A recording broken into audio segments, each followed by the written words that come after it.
Plan4Health really made a difference for us in that we worked through a lot of mostly informal partnerships for years. The Plan4Health project really helped us to evolve our local organization and include more people in that discussion.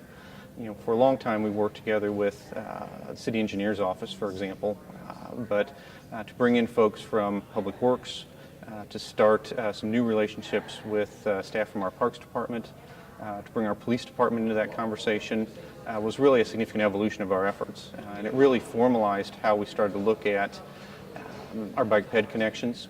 We really want to make that a part of just what we do instead of something that requires a special effort. And really felt the Plan4Health project helped us evolve and move in that direction. Really the results of that particular part of our Plan4Health project I think was a much better understanding of what the circumstances were in this particular neighborhood and how people moved and wanted to move about that neighborhood on foot or on bike. Part of that, we did identify a very specific project to make a very specific connection. It was a connection that we in city government knew was lacking, but the public really helped us define how to solve that problem. And not only did they bring a solution to the table, but they also bought into that solution.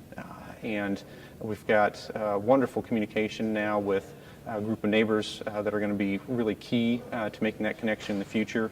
They're interested, they want to be involved, and Plan4Health project has really given us the foundation we need to implement that project at the right time.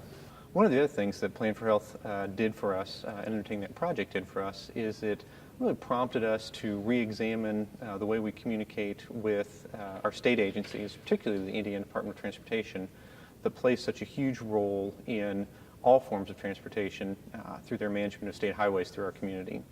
One of the biggest issues that came out of our bicycle and pedestrian plan was problems at intersections, particularly where our trails or bike lanes intersect with those state highways. They really formed a barrier for people being active.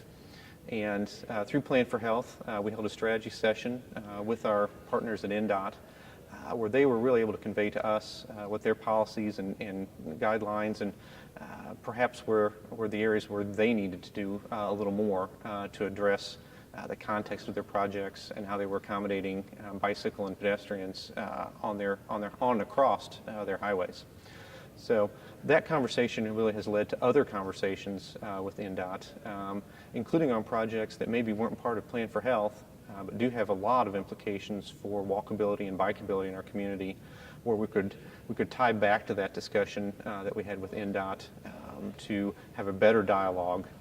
It really served to bring a lot of the work that we've been doing together, from our bicycle and pedestrian plan to our Complete Streets Thoroughfare plan to our Safe Routes to School plan, in a way where we can have a really meaningful and hopefully impactful discussion with our state partners to make sure that we're all working together to improve bikeability and walkability in Columbus.